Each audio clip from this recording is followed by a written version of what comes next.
Hey everybody, it's Mr. Marshall here at Stony Lane.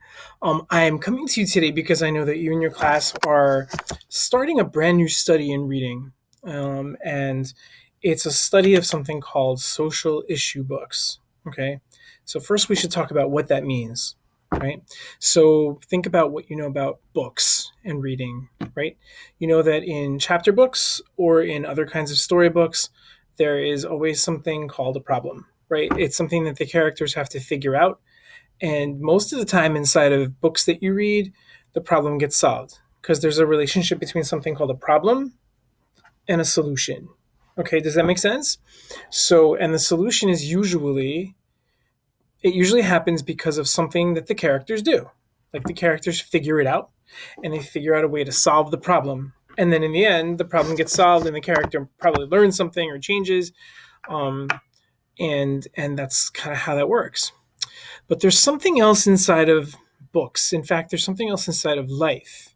Okay, because life isn't always like that, where we can solve everything in a couple of pages.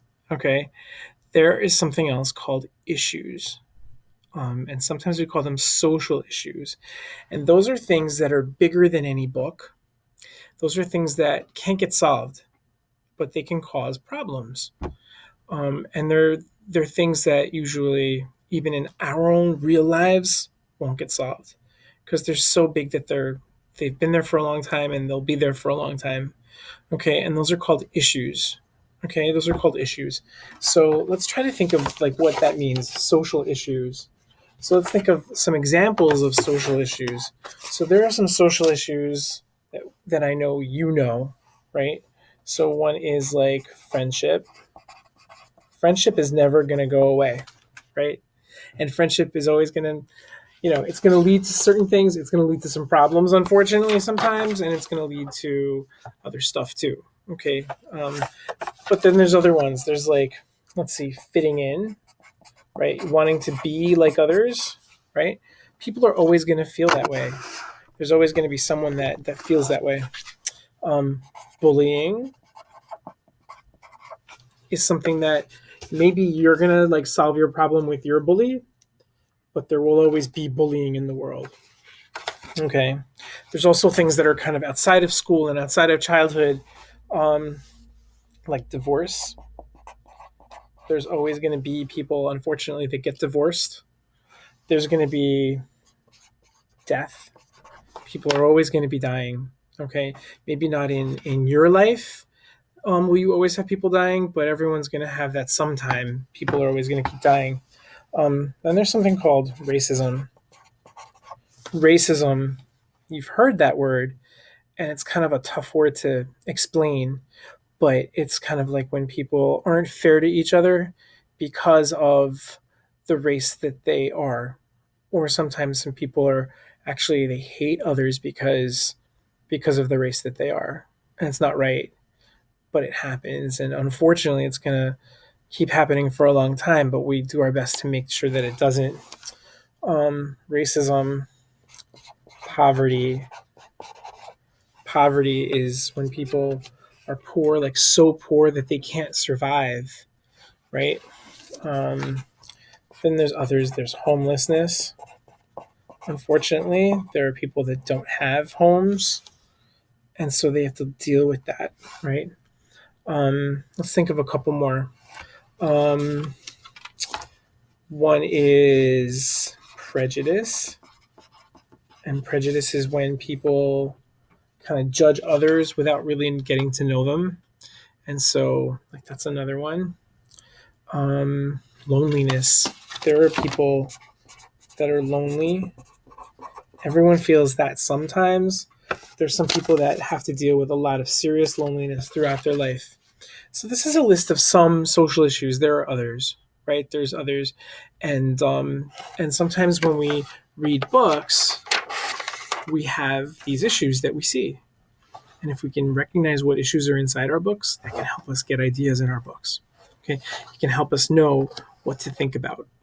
Okay, so what I'm going to do right now is I'm going to show you this. This is a work of Reader's Chart. This is something that we've used before. It's things that readers think about in the beginning and the middle and the end of their books. Okay. And so what we're going to think about today is how can we like set ourselves up to do some good thinking while we read a book that has a social issue inside of it. Okay. And you're getting to the age, you're getting to the level where a lot of the books you're going to have are going to have social issues inside of them. Okay. So let's take a look. So in the beginning of any book that has a social issue, some of the work that we need to do is name the issue and ask yourself, what do you already know about that issue? And then talk about it or write about it. Okay, so we're going to try and name the issue inside of the book and ask ourselves, what do we already know? Because then that can get us thinking about the issue, and maybe it'll make us think about the book even harder. Okay, so I'm going to read you a story. This is going to not be a chapter book, it's going to be a picture book, but it's going to have a social issue inside of it because picture books do that too. Okay, so here, this is called Fly Away Home. This is a pretty famous picture book. So I'm reading this. This is by Eve Bunting, who's a famous author. And I'm reading this and I'm thinking, what is the issue inside of this book? Okay, ready? My dad and I live in an airport. That's because we don't have a home and the airport is better than the streets. We are careful not to get caught. Look at that. So this boy and his dad live inside the airport because they don't have a home. We know what the issue is, right? It's homelessness. Homelessness. So this boy and his dad are homeless. So what we've got to think about, is what do we know about homelessness? All right, so what do I know about homelessness? I know that homelessness means that someone doesn't have a place to go home to. They don't have a house or an apartment. I know that homelessness is kind of like a dangerous thing because you could not have enough to eat. You may not have enough clothes to be safe in the winter. I know that really good people can be homeless too because sometimes like they'll lose their job or something like that. What else do I know? I'm trying to think hard and like say more and more and more. What else do we know about homelessness? We know that homelessness isn't always fair. Like sometimes it's not like they were just lazy.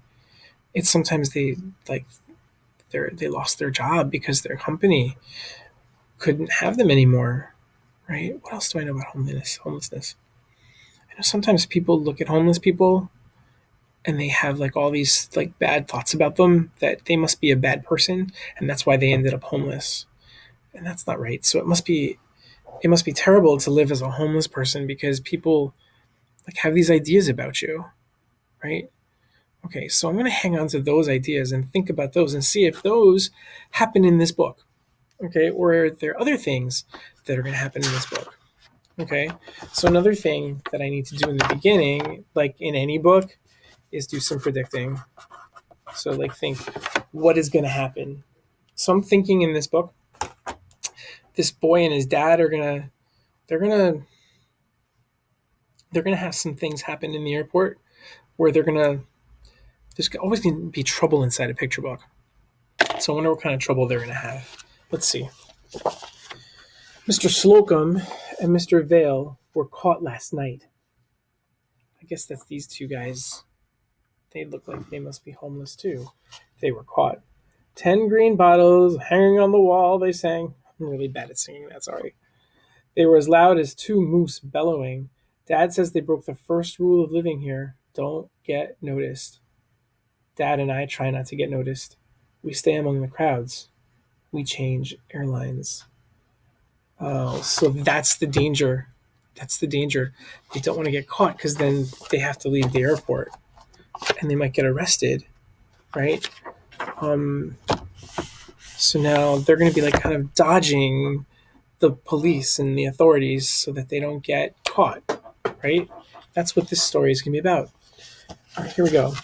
Delta, TWA, Northwest, we love them all, Dad says. He and I wear blue jeans and blue t-shirts and blue jackets. We each have a blue zippered bag with a change of blue clothes. Not to be noticed is to look like nobody at all. They must be wearing blue because that's a pretty common color, and no one will notice them. Huh. Wow, I never would have thought that that's something that a homeless person would need to do. Once we saw a woman pushing a metal cart full of stuff. She wore a long, dirty coat, and she lay down across the row of seats in front of Continental Gate 6. The cart, the dirty coat, the lying down were all noticeable, so security moved her out real fast. Because she was so easy to spot, because she was so dirty, right? Oh, and then she can't be there, and it's safe in the airport, it's warm in the airport, right? Huh. So now we're kind of getting into the middle of the book. So let's think, what do we think about in the middle of a social issue book? Here's a couple things. One is, how does the issue affect the character? How does the issue affect the character? So in this book, the issue is homelessness. So we're trying to think of um, how is homelessness affecting this character. Um, we also want to think in the middle of the book, what am I learning about the issue? So in this case, what am I learning about homelessness? Right? So I'm thinking about how's homelessness affecting this boy and his dad, and what am I learning about that? Okay, ready? Here we go. Dad and I sleep sitting up. We use different airport areas.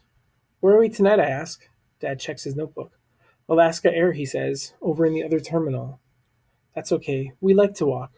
We know some of the airport regulars by name and by sight. There's Idaho Joe and Annie Franny and Marsman, but we don't sit together. Sitting together will get you noticed faster than anything, Dad says. Wow, they need to sleep sitting up? I can't imagine doing that even one night, but like every night in a different place? Wow. That must be really hard for this boy and his dad. How's that affecting them? Well, they must really love each other and stick together. Like that's one way it's affecting them, but it's probably also really hard on them, right? Let's keep going. Everything in the airport is on the move. Passengers, pilots, flight attendants, cleaners with their brooms. They roar in close to the windows. Other jets roar out. Luggage bounces down chutes. Escalators glide up and down, disappearing under floors. Everyone's going somewhere except for Dad and me. We stay. But they need to keep moving, I guess. Because if they don't keep moving, then they get noticed. And if they get noticed, then they get caught. And then they have to leave. Once a little brown bird got into the main terminal and couldn't get out. It fluttered high into hollow spaces. It threw itself at the glass, fell panting on the floor, flew to a tall metal girder, and perched there, exhausted. Don't stop trying, I told it silently. Don't. You can get out. For days the bird flew around, dragging one wing, and then it found the instant when a sliding door was open and slipped through. I watched it rise. Its wing seemed okay. Fly, bird, I whispered. Fly away home. I couldn't hear it. I knew it was singing. Nothing made me as happy as that bird. Wow. Wow. He must feel like that bird, like wanting to escape. I don't think he likes being in the airport, do you? He probably wants to live in a house or an apartment. He probably wants to have all the things that most people have, right? What am I learning? I'm learning that this homeless person just wants to be like everyone else, right? And this issue is making him not able to do that. Let's see what keeps going, what keeps happening. The airport's busy and noisy even at night. Dad and I sleep anyway. When it gets quiet between 2 and 4 a.m., we wake up. Dead time, Dad says. Almost no flights coming in or out. At dead time, there aren't many people around, so we're extra careful. So they need to walk around a lot between 2 o'clock and 4 o'clock in the morning. Wow, that must be exhausting. At dead time, in the mornings, Dad and I wash up in one of the bathrooms, and he shaves. The bathrooms are crowded, no matter how early, and that's the way we like it. Strangers talk to strangers. Hey, where'd you get in from? 3 hours our flight was delayed. Man, I bushed. Dad and I, we don't talk to anyone. They don't talk to anyone because I guess that would get them noticed, right? We buy donuts and milk for breakfast at one of the cafeterias, standing in line with our red trays. Sometimes Dad gets me a carton of juice. On the weekends, Dad takes the bus to work. He's a custodian in an office in a city. In the city, the bus fare is $1 each way. So he does have a job, but it sounds like it's not enough, right? Because he only works on the weekend for a little bit. On those days, Mrs. Medina looks out for me. The Medinas live in the airport too. Grandma, Mrs. Medina, and Denny, who's my friend. He and I collect rented luggage carts that people have left outside and return them for 50 cents each. If the crowds are big and safe, we offer to carry bags. Can I get this one for you, lady? It looks heavy. Or can I call you a cab? Denny's real good at calling cabs. That's because he's 7 already. Sometimes passengers don't tip. Then Denny whispers, stingy. But he doesn't whisper too loud. The Medinas understand that it's dangerous to be noticed. Wow. These poor kids. These poor kids. This issue is really affecting this little boy's life because that's all he knows, right? Like if you're a kid and you're not homeless, you probably do lots of stuff, right? You play with friends and you go places. There's probably lots of things that you do, but if you're homeless, then you really can't do as many things, right? So let's keep going. When Dad comes home from work, he buys hamburgers for us and for the Medinas. That's to pay them for watching out for me. If Denny and I have a good day, we treat for pie, but I've stopped doing that. I save money in my shoe. Will we ever have our own apartment again? I asked Dad. I'd like it to be the way it was before, before Mom died. Maybe we will, he says. If I can find more work, if I can save some money, he rubs my head. It's nice right here, though, isn't it, Andrew? It's warm. It's safe. And the price is right.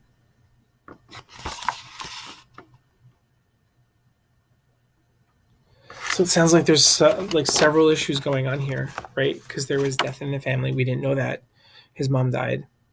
And that's probably part of the reason why they ended up being homeless, because maybe she had the job that kept them going, right? It sounds like they're really good people, but they're just having a hard time.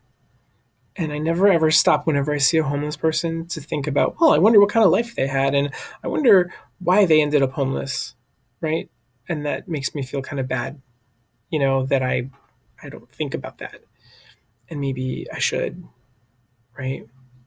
So we're starting to get to the end of the book, right? And so, there's work that we have to do at the end of a book. Okay. And so we want to think at the end of a book, how has the issue changed our character?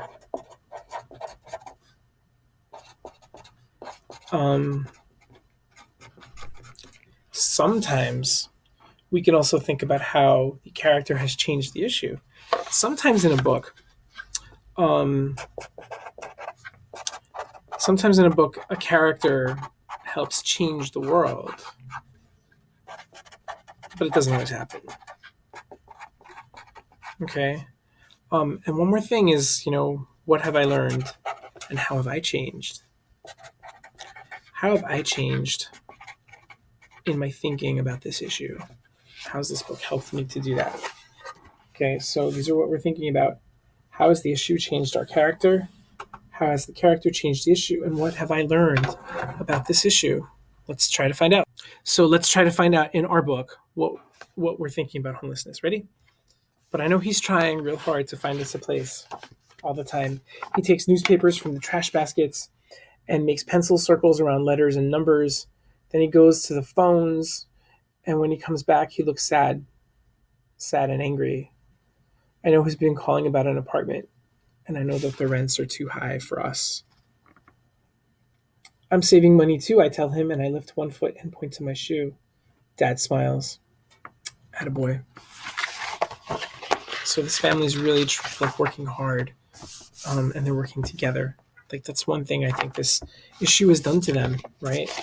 It's made them do that and really appreciate what they do have, right?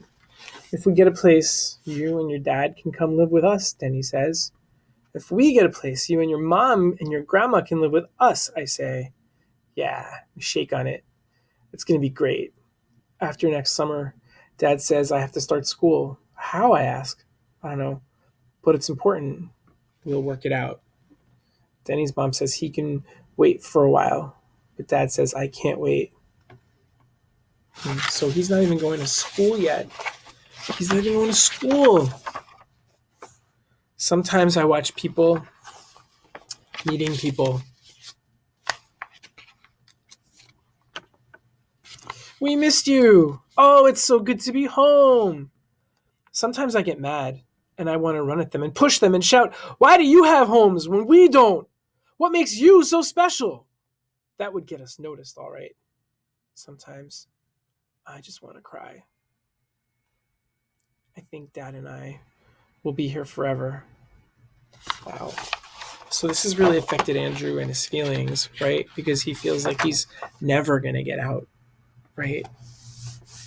Then I remember the bird. It took a while, but the door opened. And when the bird left, it flew free. And I know it was singing. And that's the end. Fly away home. So we started doing some thinking about this issue. And we were thinking about Andrew, but we were thinking about bigger than Andrew, right? We weren't just worried about him and his dad. We weren't just worried about the other characters in this book. We were worried about all the people that are homeless and thinking about them. I know that this book has helped make me think about homelessness differently. Maybe I can do something about it a little bit to help others. Well, that's what when you read a book that's got a social issue inside it, that's some of the things that maybe you'll start feeling about whatever issue you read. Okay, so think about what we did in the beginning, in the middle, and the end, and you'll have a book that you're going to read, and it may not be homelessness, it might be a different issue. Okay, but think about your issue and all these different things that we talked about, and you'll find out how your character changes inside your book, and you might change too, and that's the best part. I'll see you next time.